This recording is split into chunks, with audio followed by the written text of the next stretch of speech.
Good afternoon, friends. Important video on one of the burning topic. Recently, yesterday, PIB fact check has tweeted and clarified that no GST on renting of a residential dwelling unit used as residence to unregistered person.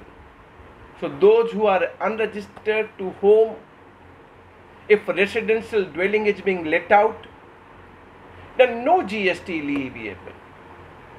PIB fact check ने कल एक tweet किया और tweet में यह clarify किया कि देखिए कोई जीएसटी नहीं लगेगा अगर लैंडलॉर्ड रेसिडेंशियल ड्वेलिंग यूनिट को for use as a residence किसी अनरजिस्टर्ड पर्सन को, किसी प्राइवेट पर्सन को for use as a residential purpose let out करता है तो जीएसटी नहीं लगेगा. This problem has come up because of change effective from 18 July 2022. And what are the important changes? Listen very carefully, one by one. First, letting of commercial property was taxable in GST and will continue to be taxable in GST post 18 July 2022. Meaning thereby commercial property जो let out होती थी उसके ऊपर पहले भी GST लगता था और अब भी लगेगा आफ्टर 18 July 2022. और ये फॉरवर्ड चार्ज में लगता था. लैंडलॉर्ड ने जीएसटी चार्ज करना था. सो लैंडलॉर्ड के पास एक मैकेनिज्म था कि अगर उसकी aggregate turnover which is sum total of taxable turnover and exempted turnover is more than 20 lakh rupees, तभी उसे रजिस्ट्रेशन लेना है और तभी उसे जीएसटी चार्ज करना है. अगर 20 लाख रुपए से नीचे है then the landlord will not charge GST even on the letting out of commercial property for commercial purpose. First part. Second part, what is the change made from 18 July 2022? क्या change हुआ? Whenever any person, so landlord, whether registered or unregistered, providing service by way of renting of a residential dwelling unit used as a residence to unregistered person.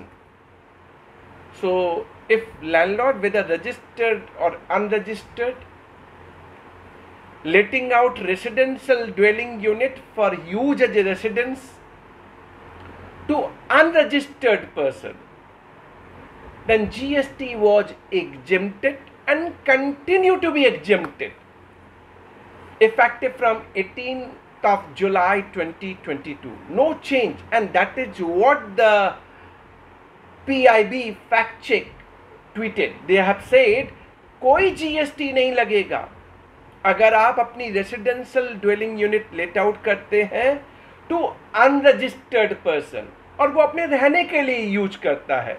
आपके ऊपर कोई GST नहीं लगेगा. और PIB fact check ने ये tweet क्यों किया? कुछ मीडिया रिपोर्ट आने लगी थी कि अब आपका एचआरए हाउस रेंट अलाउंसेस के ऊपर भी जीएसटी लगने लगेगा. अगर लैंडलॉर्ड चाहे रजिस्टर्ड हो या अनरजिस्टर्ड हो,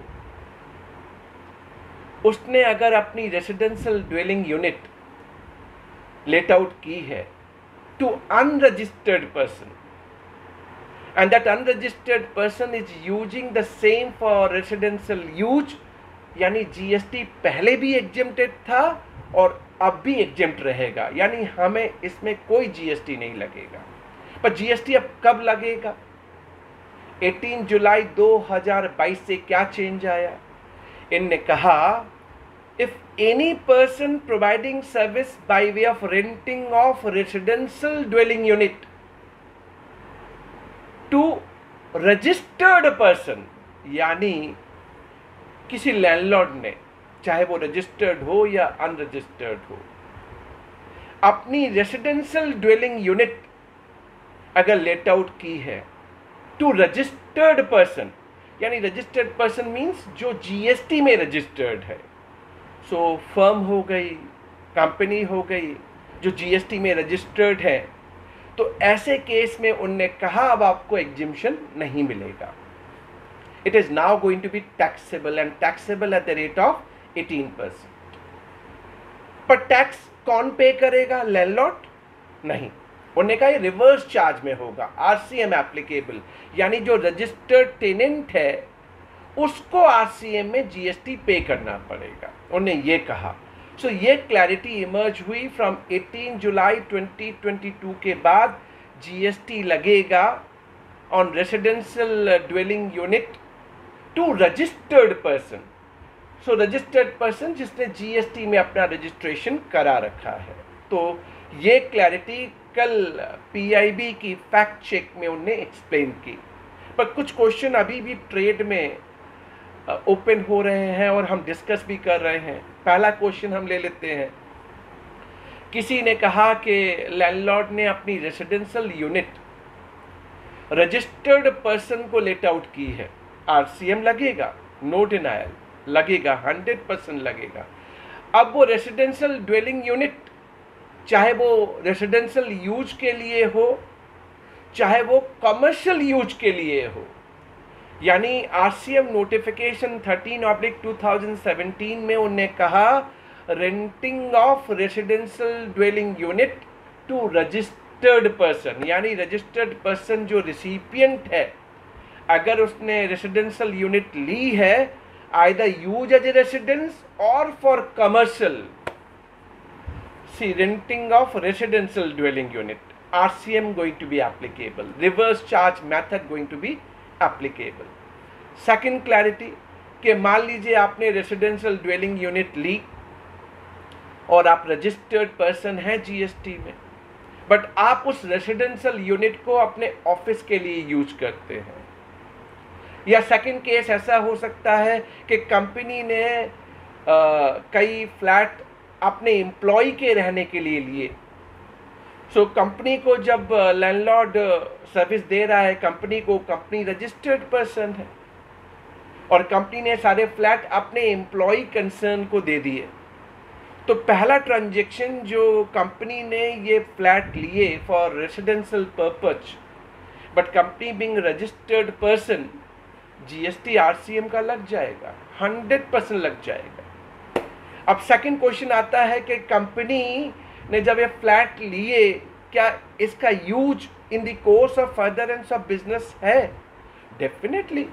कंपनी अपने एम्प्लॉय को अगर स्टे कराती है, it is for the business in the course of furtherance of business, provided department ये एलिगेशन लगाना ना स्टार्ट कर दे कि इट इज पर्सनल कंजम्पशन, मैं आपको क्रेडिट नहीं दूंगा. See without making arrangement for the employ concern to stay, company की रिस्पॉन्सिबिलिटी है कि वो एम्प्लॉय के रहने की व्यवस्था करेगी. सो अगर आरसीएम में वो जीएसटी पे करता है, then it can be argued it is in the course of furtherance of business, GST की क्रेडिट मिलेगी. आपने एक रेसिडेंशियल यूनिट ले ली और आपने मान लीजिए उसी रेसिडेंशियल यूनिट से आप बिजनेस भी करते हैं, अपनी ऑफिस आपने खोल रखी है, रहते भी हैं और बिजनेस भी आप वहीं से करते हैं, उसी जगह से करते हैं, तो आप तो उससे बिजनेस पर्पस के लिए यूज कर रहे हैं in the course of furtherance of business. Being recipient, registered recipient, of course RCM में आपके ऊपर जीएसटी लगेगा, but to my mind we can always argue whenever it is used in the course of furtherance of business, मुझे credit मिलेगी. That's what the theme of GST, input tax credit. Personal consumption which has got nothing to do in the course of furtherance of business. But this personal consumption is being debated. Lot of legal jurisprudence, litigation चलते हैं. We can see way forward, but clarity दे देनी चाहिए, CBIC को आगे आके clarity दे देनी चाहिए. बट कन्फ्यूजन बहुत हो रहा है मार्केट में. मेरी एडवाइस ये है कि अगर इस आरसीएम को लाना था तो इनको बड़ा सिंपल रखना था. सिंपल क्या रखना था?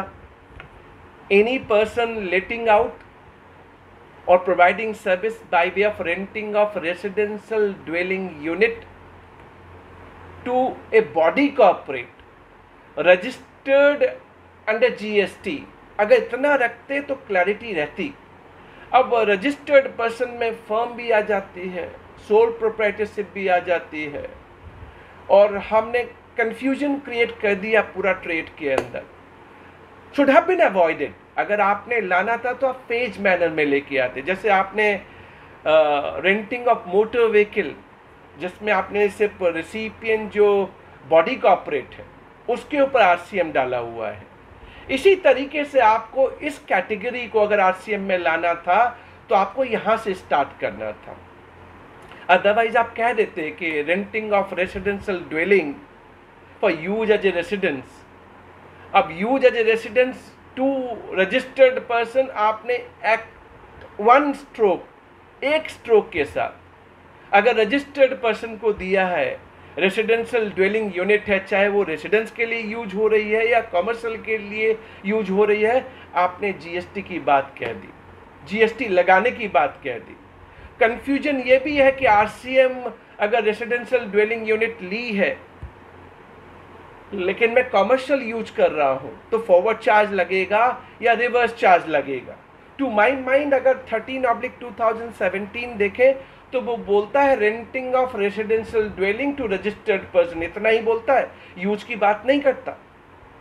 यानी अगर renting of residential dwelling to registered person है तो आरसीएम लगेगा irrespective of its use with a residence और कमर्शियल.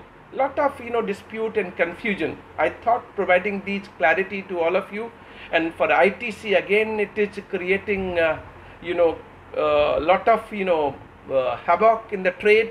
Credit मिलेगा या नहीं मिलेगा, to my mind if it is used in the course of furtherance of business, credit मिलना चाहिए, and it cannot be considered as a personal consumption, क्योंकि personal consumptions are distinct, different when we talk about it is used in the course of furtherance of business. Even though residential dwelling unit है, पर मैं business purpose के लिए use कर रहा हूँ, अपने एम्प्लॉय के रहने के लिए यूज कर रहा हूँ, of course it is related to my business and it is not being restricted, and to my mind credit is available. Thanks for watching. Stay tuned. Thank you very much.